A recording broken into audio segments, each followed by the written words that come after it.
Welcome to Decoding Growth, where unfiltered conversations and bold ideas are reshaping retirement. Each episode cuts through the noise to reveal the strategies and unexpected alliances driving real industry change, one conversation at a time. Here are your hosts, Lisa Kottler and Will Prest. Hello, everybody. I have the pleasure of introducing you to two new hosts who are about to launch their new podcast. And this will be their first episode where they will be the guest for the first and the only time. And they will then assume the host position and sit in the host chair comfortably to interview their guests. So with that, everybody, meet the two new hosts of a brand new show, Lisa Kottler and Will Prest. Welcome to the show, guys. Thank you. Thank you for having us. Thanks for having us, Nick. Or I guess really helping us get this started is what it is. So thank you. I'm always excited to launch new things. So I learned this about myself a long time ago. I don't like to run things. I like to create things. So having a brand new show like yours is always a pleasure, and I'm always excited. Will, tell us about your new podcast. What is it called and what it's about? Nick, we've decided to call it Decoding Growth, and it's all about the big, bold ideas around emerging technology and the unexpected partnerships that are transforming the retirement plan industry. It's a follow-on to the RetireTech map and then the next gen 401k research, which we produced to see what kind of conversation it might start in the industry, and it's really sparked a good one. So we're excited to see what fintechs and RetireTechs are doing and how they're coming together with institutions and how that convergence is creating scale and new operating models. In fact, I know that when you and I were talking about your business and your podcast and trying to put together the whole concept, so to speak, I asked you a question. I was embarrassed a little bit first. I thought, because I've been in tech for many years, and I said, I've heard so many terms, but I've never heard RetireTech. What is that about? And then you gave me a great answer, which made me feel good. So tell me what that answer was. And in the process, of course, tell us what RetireTech is. I'll start, and Lisa, why don't you follow on? So what we realized is that there is a ton of work and insights into the fintech world, the insurtech world, the benefit tech world, the med tech world, but no one's ever done a deep dive on what's actually happening in the workplace around the 401k DC DB market. And so RetireTech is a term that we coined to really bring attention to those tech companies that are partnering with or driving evolution and change across the 401k workplace. So Lisa, this RetireTech it's just like fintech. It comes with its own rules and best practices and procedures and things like that, right? Is that what you envision? Yeah, I think, what Will is saying, that there's fintech, there's wealth tech, there's reg tech, which is the regulatory technology applied to the regulatory world. And as Will said, no one had really looked at the retirement plan industry. And I think it's just part of we're at the end of the food chain. When you look at fintech, it has to start with what's most critical to the financial services system, right? Which is around payments, and then around lending and around credit. And then you get to a point where it's around wealth management and helping high net worth.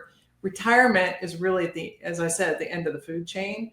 And so there'd really been no attention. The investing dollars came to the retirement plan industry much later. The innovations came much later. So we just really wanted to put a spotlight on that. But in terms of best practices, what we've done and what we're calling RetireTech are those companies that are digital first or digital forward, that are really focused in the workplace. So it has to be technology or solutions that are available through the employer, which is why we've called our map the Workplace RetireTech Map. Those are and that has to be something new and different and really addressing the challenges that we have in our industry. Sorry to interrupt you, but didn't we in fact purposely call it challenger brands for that very point that you just made? Yes, absolutely. These are the companies that are challenging the big brands, that are challenging those incumbents, those legacy firms with new innovation. And so it's not to say that those legacy firms aren't innovating, because they are. And we can get into this in a little more detail if we want, but they're large. It's hard for them to move. Sometimes it's like the Titanic trying to change course. Whereas these early stage young companies can come in and really innovate and be nimble and quick. And so we were really just looking at those companies. And these new entrants are really addressing the four persistent challenges we've had in our industry. We need to expand access. 9 out of 10 employers still don't offer a 401k plan today. We need to increase the participation of those employees that do have access to a plan, boost their engagement, and then ultimately improve their outcomes over time and make sure they're set for a secure retirement. So these challenger brands are coming in with their digital first capabilities and attacking either one or more of those four challenges in ways that the large companies that move a little slower just can't quite do. Yeah. So, Will, one of the things that I always advocate for is, first, if a company is going to grow, it's going to grow because it's going to utilize technology. Without technology, operations don't scale. So technology will take the driver seat and then push the operation forward. Having said that, technology is not cheap to implement. So you spend a lot of money.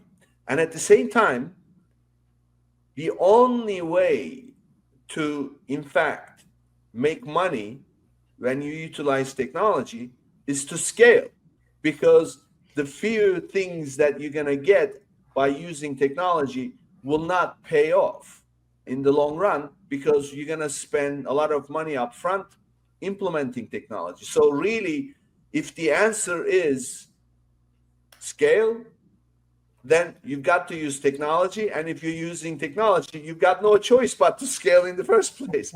So this is what I always advocate to people. Don't ever plan for small things. However, there is a huge gap between those, as you put it, Lisa, legacy companies that really have not grown to the point by using technology, but it's all legacy systems, legacy procedures, workflows, and things like that. And here they are, those challengers coming in, usually tech people, and they are just blowing it out of the water. Where is the expertise? So what I'm hearing from you is you are bridging that gap. Am I right? I think you're right.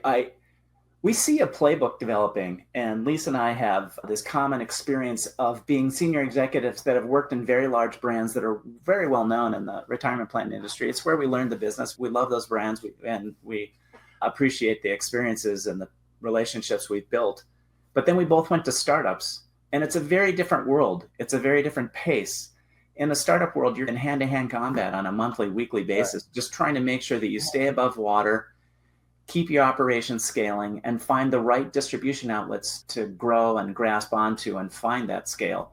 And I'd like Lisa to hop on here, but in that growth kind of conundrum, the small companies have a really cool, maybe fast way to deliver value, but where all the scale lives is in these large, big brands. And so a common thing, because it's highly regulated and because of how the industry's evolved, we start to see how can they coordinate and work together or collaborate or create pilots. And maybe I'll stop there, and Lisa, you can jump on. Before I add on to that, I want to go back to one of the first things you said in that answer, Will, where you talked about how hard it is building something. When you're starting from zero, from nothing, with maybe a kernel of an idea and getting that out into the market, it is the hardest thing to do. It's the hardest part of any venture. And it's because everything is so consequential. Every decision you make, it could be the life or death of the company. I was at a startup where we partnered with a very large company, and at one point they decided they weren't going to go forward with us anymore. For them, they all got to go back to their day jobs, and it was just a side project. For us, it was, can we survive now? And how do we go out and how do we figure out how to recover from this? So unless you've been in startup, it's pretty hard to understand just how consequential everything is. And it's very up and down. It can be way up one moment, way down the next. And you think the company is flying high, and then you think it's all over. And that might be in the same hour. So it's pretty crazy for sure. Yeah. Startups are, that's the spirit of America, right? It's always something new. Somebody's figuring out a better way to do something and always pushing forward. So that's my world. So you sing my tune here. And it gets to what Will is talking about with what's so challenging is when you are at a large company, because he alluded to, if we can orchestrate this ecosystem and bring these worlds together where you get the nimble innovation from these early stage companies, partnering with the big brands, with these legacy firms, that's where the magic can happen. But what's really hard is that if you're at one of these incumbents and you're a senior executive there making decisions about these early stage companies, you can't look at it through the same lens that you would look at to another large company. You have to understand the different stages of early stage and how do you scout and how do you vet those companies appropriately. And so that's where kind of we've seen, he talked about a playbook of how can you bring those two worlds together? Because sometimes they're not even speaking the same language. No. And if you can translate that for them, which I think Will and I can do because we've been on both sides and we understand both, but that's where we need to find some common ground there and try to bring these worlds together. Yeah.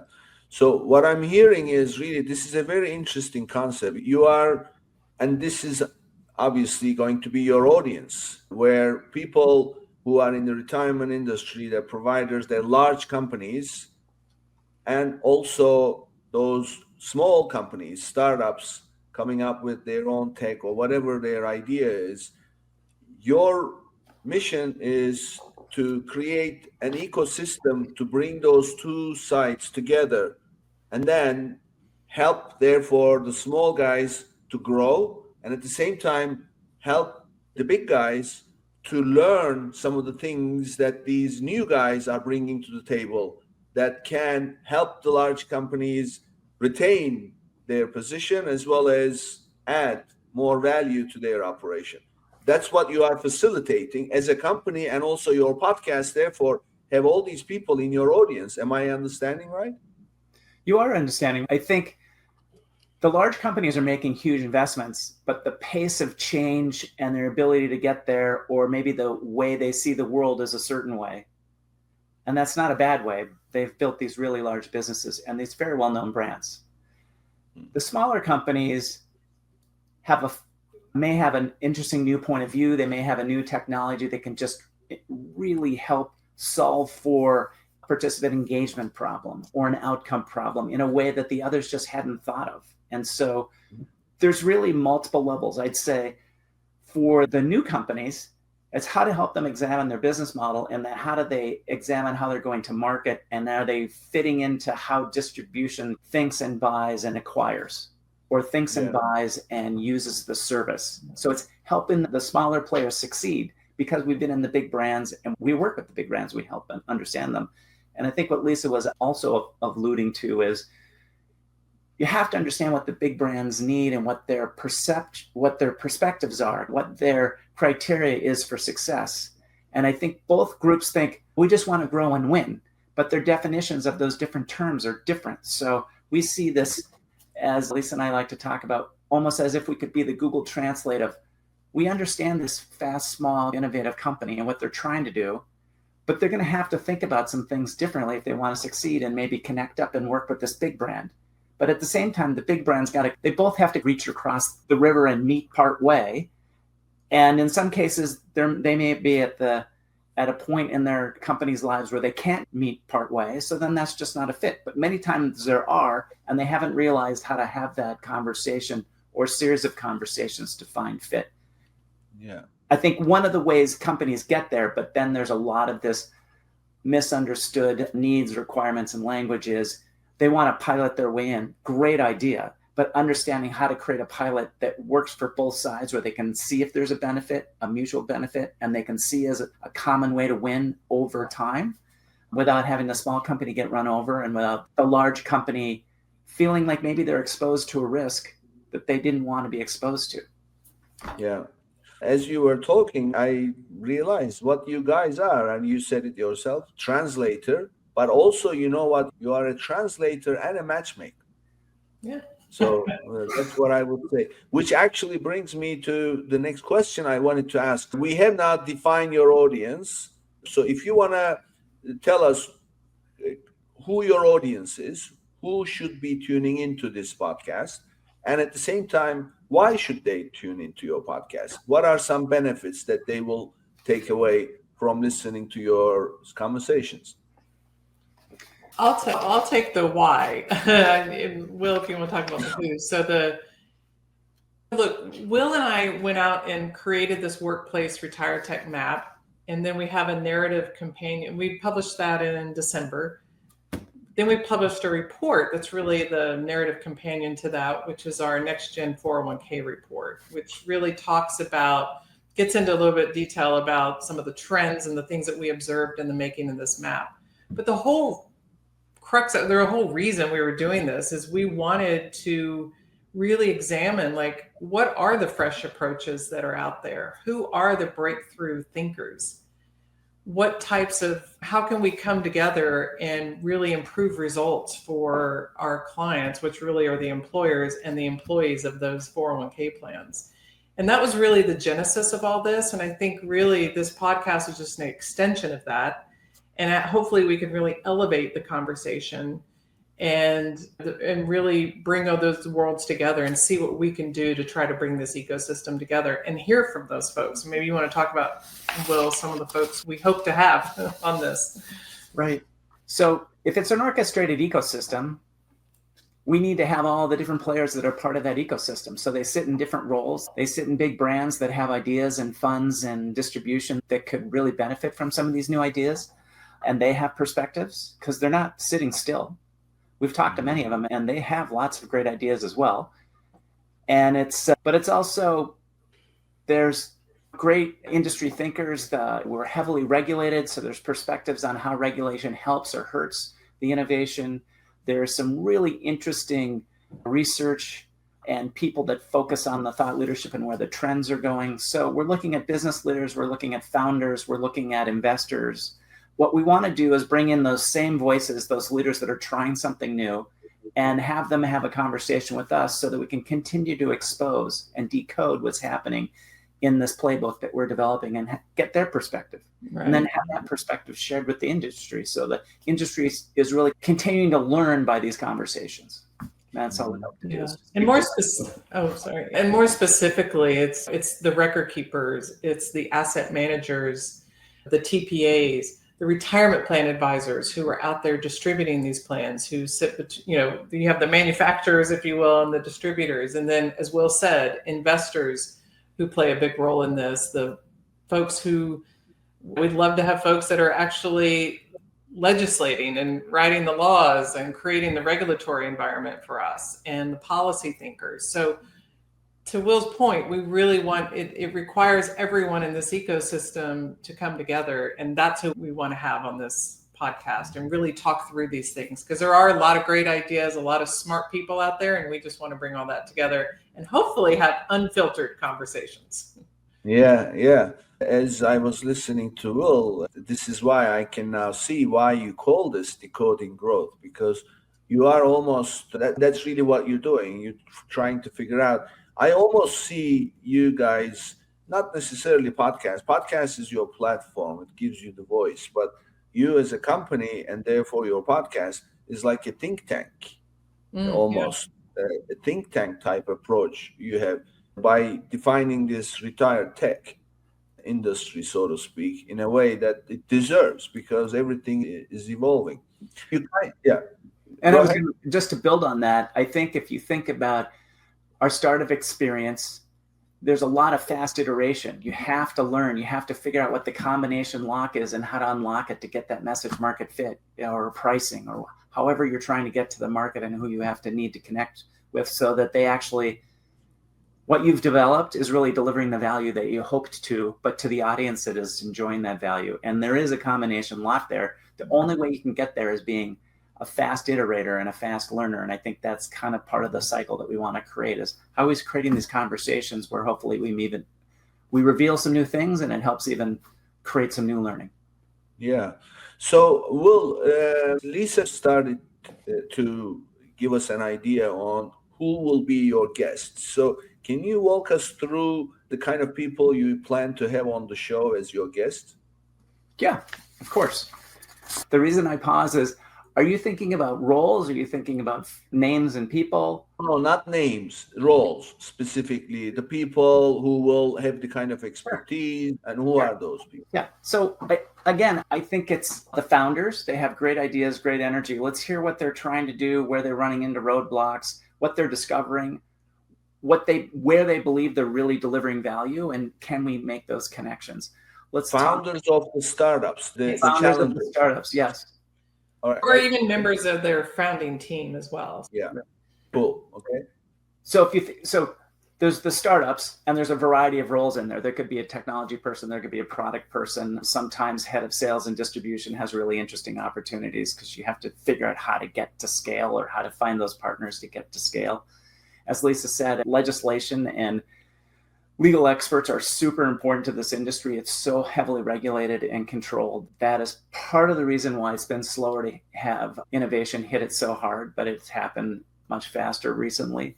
I think there's the investors. Like, why do they care, and where do they see the big markets? Why are they seeing this as a growth opportunity?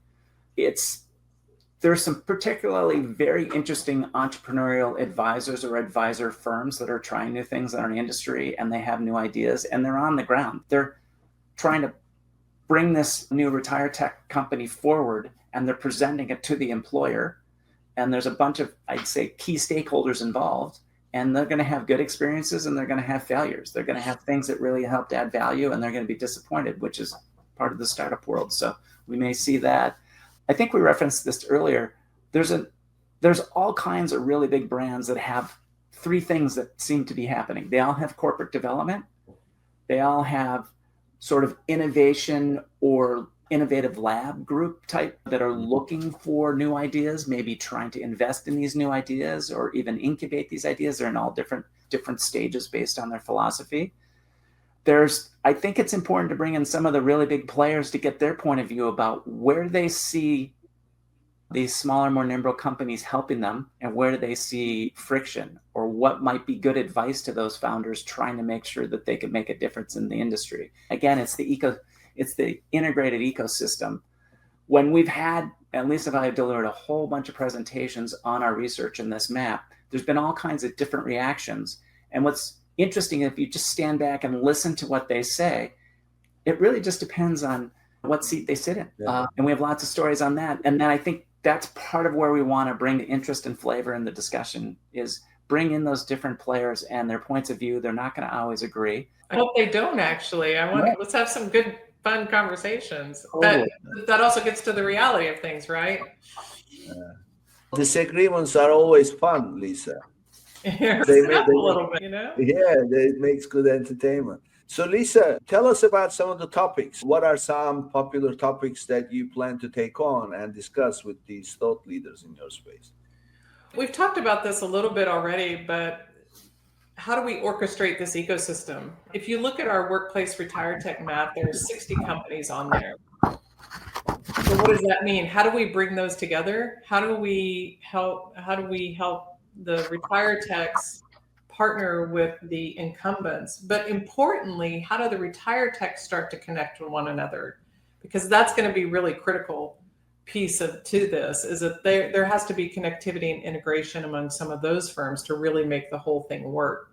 We'll also talk a lot probably about distribution, because it doesn't matter how great your product is or your solution if you don't have good distribution. And so there's a lot of directions to go from a distribution go-to-market strategy.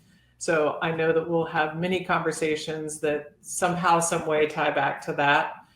And as we also said, we are a highly regulated industry, so it may not be the fun part of the conversation, but getting some of the legal, particularly when we look at AI, I'm sure that will be a big discussion point in many of our conversations.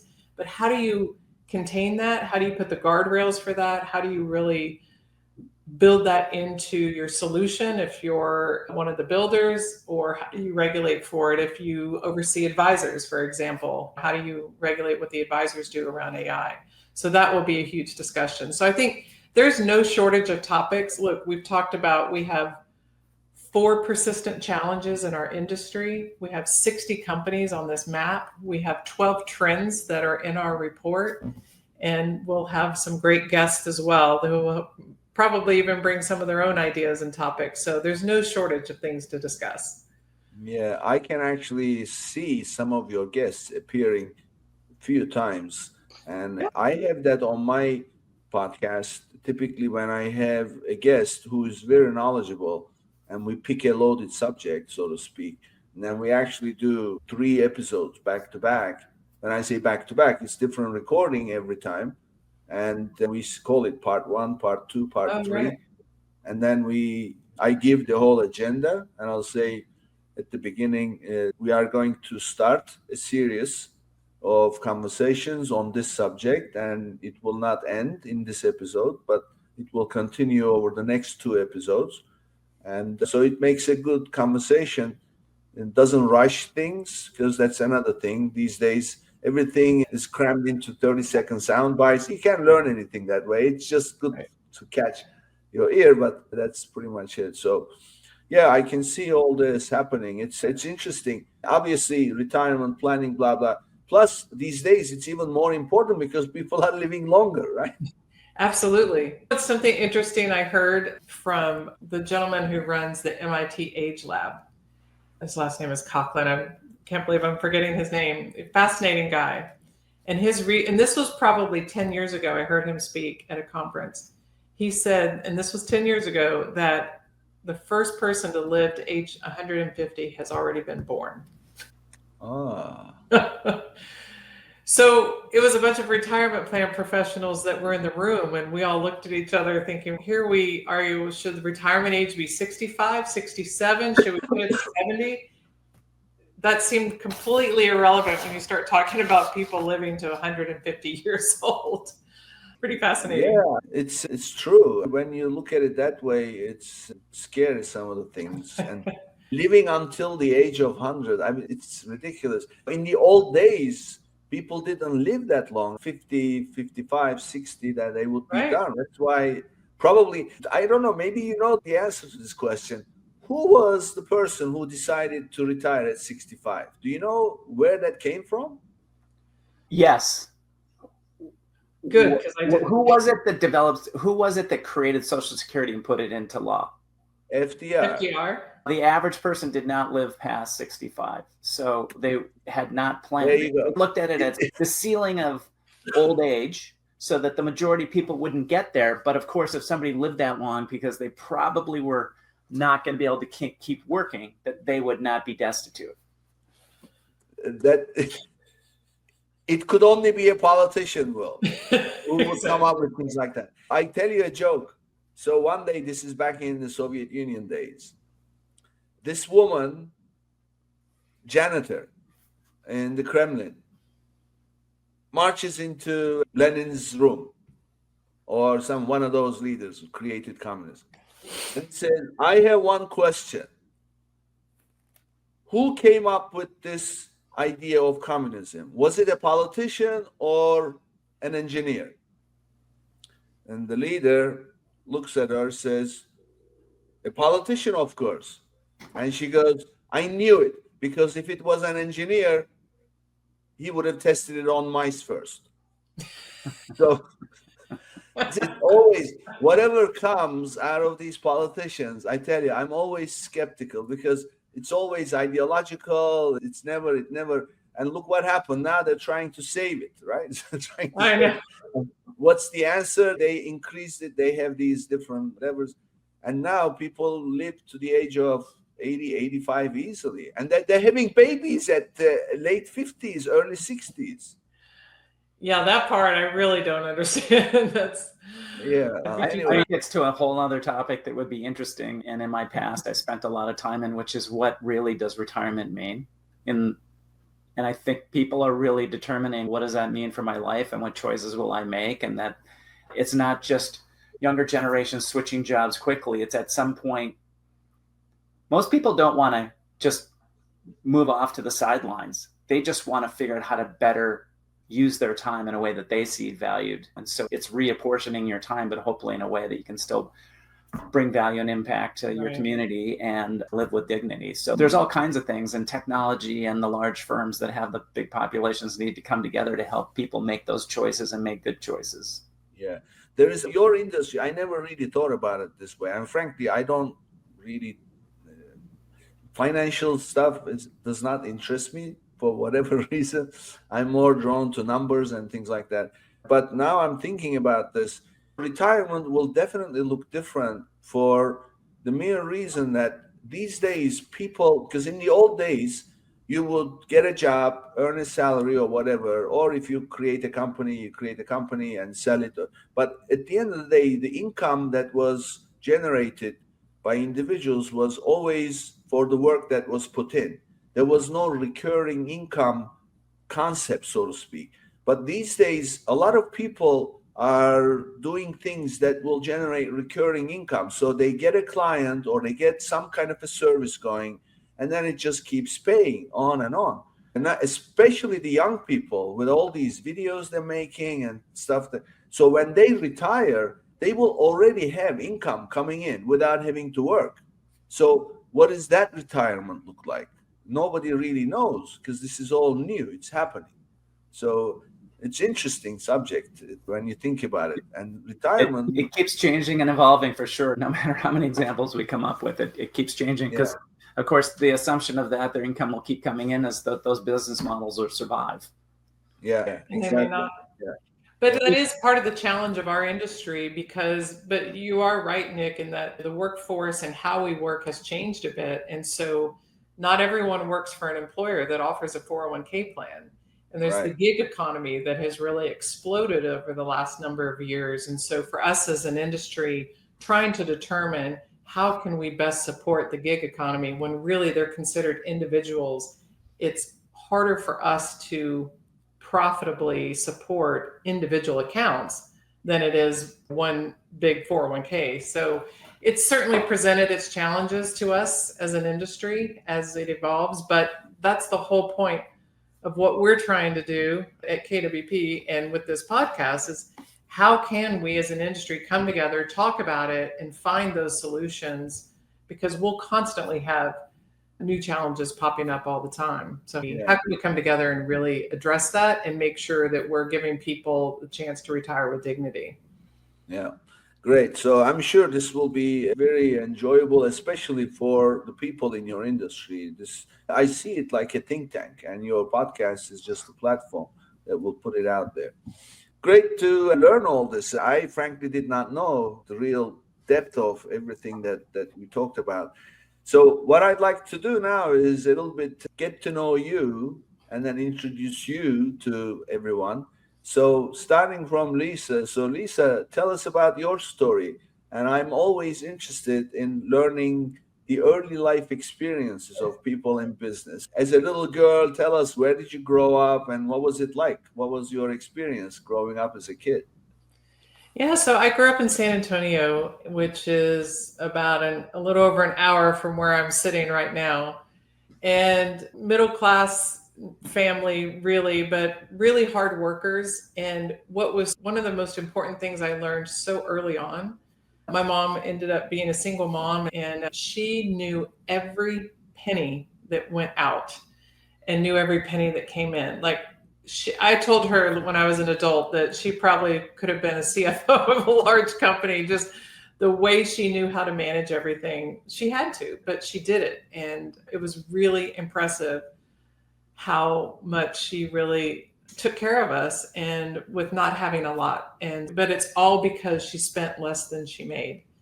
And she made those sacrifices where needed, usually for herself and not for me and my brother. So that was a great lesson. And then my grandmother, who was really one of my best friends and just lived 2 streets away, so I spent a lot of my time with her.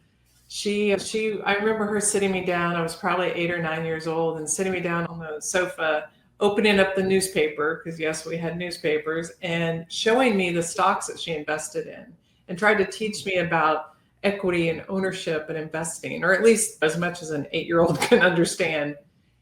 And I was hooked. And so when I went to college, I studied finance because I thought maybe I'd be a portfolio manager or something, although I realized being an analyst is probably not my personality type. And I ended up working for a mutual fund company right out of college. And within a year or two, I stumbled into the 401k business, and I've been there ever since. What I want to understand is, how does an 8-year-old girl become attracted to numbers instead of playing with dolls and other things? Again, I think it was really my grandmother's influence, because her taking the time, she invested. She was my mother's mother, my maternal grandmother. And so my mother learned well about really managing your finances and never spending more than you make. And my grandmother always did that and had enough money to invest. And so she invested mostly in blue chips. It was probably, I think it was Coke and IBM and some of those. But when she showed me that and taught me those lessons, I don't know. And plus I just admired her so much and I wanted to emulate her, I think. And so that's really what sparked me. And I knew when I got to college, that's what I wanted to study. So it was pretty ingrained at that point. Was it your grandmother or mother's influence? It was both, really. I think ultimately my grandmother, because she influenced her daughter, my mother, who then influenced me. But they really both played such a key part in that, for sure. Now, don't get me wrong, I still had fun, and I was also an athlete, so I wasn't just thinking about numbers, for sure. But did you ever tell your grandmother it was her influence, that her sitting you down? Yeah, that's a great question. I don't know. And unfortunately, she died when I was 18, right about a week after I graduated high school. And that's not something I thought to ask her when I was a teenager, but that's an interesting question. I wish I would know the answer. I'm sure she knows what you're doing now. Just you thinking about that I'm sure she's going to know. Yeah. It's a big deal. It's amazing. I'm always fascinated by what influences kids at a young age that ends up becoming their career. And this is exactly what happened to you. Yeah, it is. Will, so tell us about you. Do you have a similar kind of situation as Lisa? Yeah, similar. So I grew up just north of Lisa in Duluth, Minnesota. So it's straight up 35, but like 1,400 miles. Both my parents were business owners and they loved business. My mom was a big investor because her grandmother, I didn't know her well, she died when I was very little, but they just had these stock portfolios and they loved to talk about business. So every dinner table conversation was all about business. And my dad was an attorney. So there's all kinds of stories, and attorneys only are involved when things go crazy. So He had lots of fascinating stories. My parents were super social and they just loved business. I grew up knowing, they never said it, but I just grew up knowing I'm going to go into business. And then layer on that, I was super lucky. I played every sport possible and I got pretty good at them. I was 500 feet from 2 tennis courts, 500 yards from 4 hockey rinks and 3 baseball fields, and I ski raced. So I did everything all the time. And then a seminal story was when I was 16, I had to leave practice early and I was playing with this college kid. And he goes, "Why are you leaving early?" And I said, I got to get to my job now. And he goes, "What do you do?" And I said, "I'm washing dishes." And he goes, "How much do you make washing dishes?" And I said, "I don't know, about $50. He goes, "Couldn't you make that like an hour or two just teaching tennis?" And I'm like, huh. So the next day I thought about it. And a couple of days later, I started calling every tennis mom I knew because and my parents played tennis. So we just knew a lot of people. And 2 years later, I had developed a tennis camp. I didn't wash dishes. I had 80 kids coming every summer. I had a structured program. I had a sponsor. I had branded T-shirts. I had a real business. I was making more than the college kids putting their life in danger in Alaska on a fishing boat. So and my mom taught me something really interesting, which was you'll never get anywhere unless you ask. You might as well just ask. And then her second key, which it might not apply to this exactly, is the whole key to the world is mothers. So I had a great relationship with all the moms because they figured out what their kids' summer schedule was. They were the ones that wrote me the checks. And my third summer in, I created programs, and I could get a check at the beginning of the summer for the whole summer. Wow. And the bank tellers could not understand how this kid who was like 18, 19 years old was depositing so much money. And we had a great time. I had all these kids. So that was super fun. I learned business, and then I learned public speaking, and I learned how to train. So I was training, and I ended up playing college tennis, and I love to compete. I still compete. I still play in teams, but I loved to compete, and I loved teaching kids. And I had this special sense of, how do you help someone hear what you're talking about so they can develop and get better? How do you give them that next competitive edge? Then later on, I got lucky and I got a training job at American Express, which ended up becoming a Ameriprise. And they paid for my business school education. And I did a whole bunch of things, but I started in branding. But it wasn't the same on the ground experience like when I was running my own business, even though I was very lucky to be in this branding job. So I went and worked. I moved from Minneapolis to Boston and helped my boss run the eastern third of the US, basically. So how do branch offices work? I became an advisor. How do you tear apart an advisor practice? I learned everything about running an advisor practice and running an office and running a region. And there's a lot of levels of learning. There's a lot of layers to that onion. And I did that I was at Ameriprise for around 8 years. And then I left. I took a very different job setting up fee-based planning at MetLife. It was called MetLife for a reason, because the fee-based planning was new to them, but it was bringing in advice and then managed money. Then later on, I joined a startup. So I went from these big brands to a startup where I was the second guy hired. But in the big brands, I was the guy that raised my hand and said, yeah, I'll start that new initiative. I was the guy that rolled out new products. I started a new division. And so I learned a really important lesson, which is a startup is not a small version of a big company. It's a very different company. No, completely different. Completely different. And it couldn't have been more fun. But what I realized in looking back, which is the founding story of KWP, which I co-founded in 2012, was at a big company, you could stay in your lane. It was like everybody was on the swim team and all these people were good players, but they're all staying in the lane doing what they did. When you're in a startup, you have to orchestrate it fast because there's only 3 of you and then 9 of you and then 12 of you. And then if you get more people, it's only because you're really growing. So you needed to orchestrate your little mini ecosystem to figure out what's the united front to win in the marketplace. And so I looked around, and I was at the startup, since I was second hired, I was in charge of strategy, marketing, and product. And I realized those people in sales, those people never talk to each other. There's this huge opportunity, again, in an orchestrated way to help companies, and think about my training background. How could they develop to have a better competitive edge? Well, if sales and marketing and product understood how to get value out of marketing, and marketing understood how to work with them, you could really develop something cool. And so that's what we do, is we bring those things together. This whole go-to-market is an orchestrated approach. And then on top of that orchestrated approach, having worked and met Lisa, I'd known Lisa for a long time, is the startup world really needs to understand that orchestration, but at a much higher level. And so that's how this all came together. It all goes back to your mother, doesn't it? Moms rule the world, telling you. They do. Yeah. You're telling the whole story, but I'm glad you mentioned that the mothers hold the key to the whole world. It's all her conditioning you to get into business. What I want to know is, so your father was an attorney. Yeah. So he was talking business, or he was talking his cases around the dinner table? He worked with businesses, but he was part of a small local firm. So he was really talking about relationships, and he was usually in points of conflict, and he was the best at just managing through and mediating conflict than I've ever seen anybody in my life. He could just disarm people. And he, like a lot of attorneys, he was a great storyteller. He was just really good at relationships. He wasn't a super aggressive attorney type. He was more of a relationship builder. And let's find the best path forward. And if we could each give a little bit, I think we could just move on, and you don't have to spend 9 months with me. He would almost unsell himself, and then people wanted to work with him more. When he was 85, he finally said, I have to just let go of my licenses because the grandkids and their kids want me to work with them, and I just don't think I have the edge to do it. Yeah. Were there other As far as business, were there others in the family who were entrepreneurs and business owners, or are you the first one in the family? No, for me, my dad was one of three.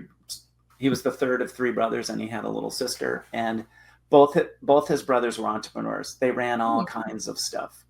One was an engineer that ran a kind of an engineering firm, but on the side, he fixed cars.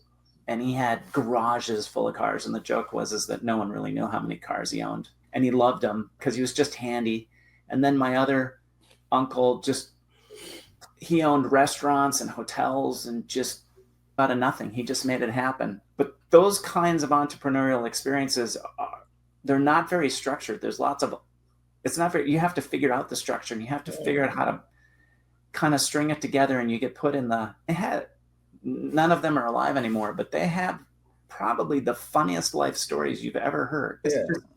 Crazy things happen when you're out in the world. Yeah.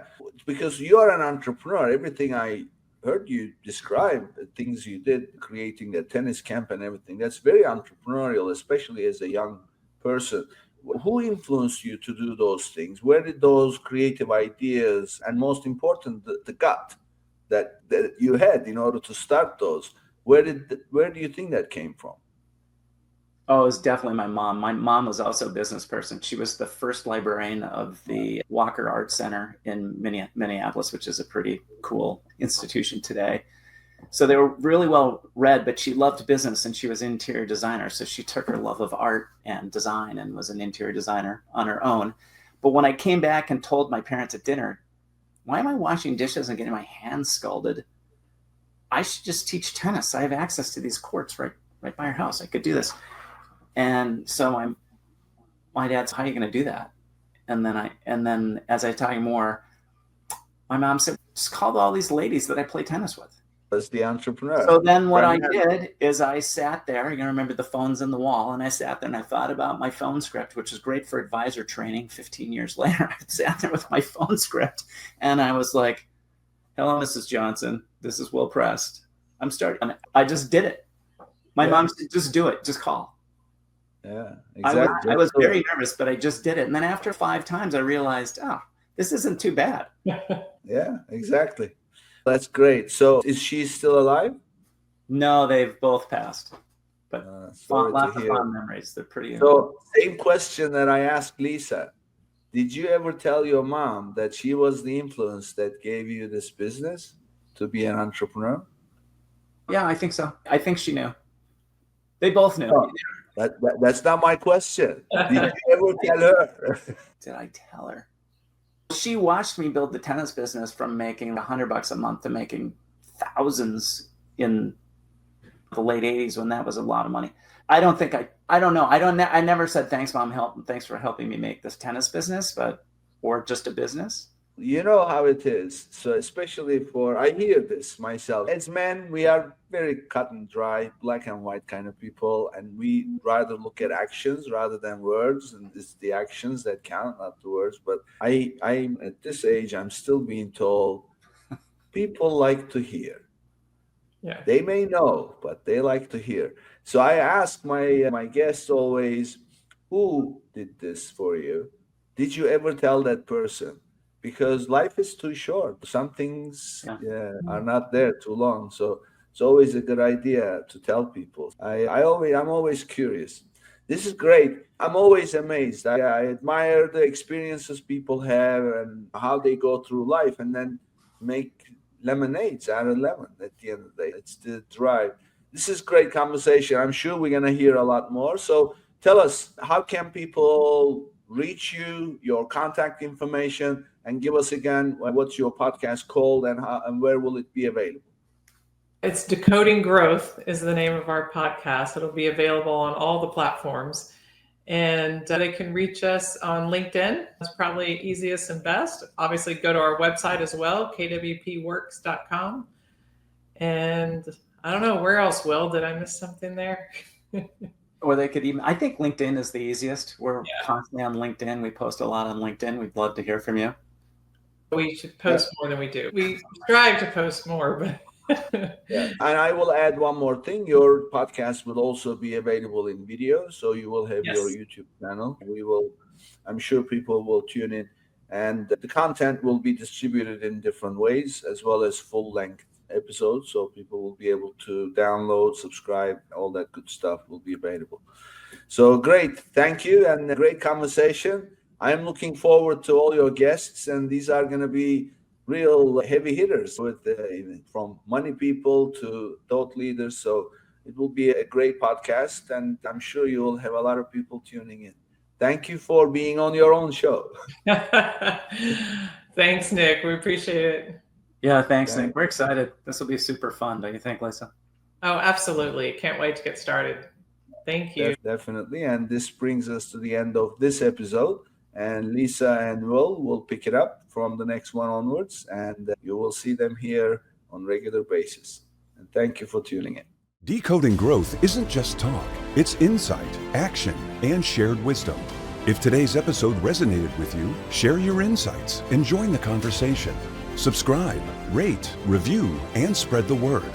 Thanks for listening. See you next time.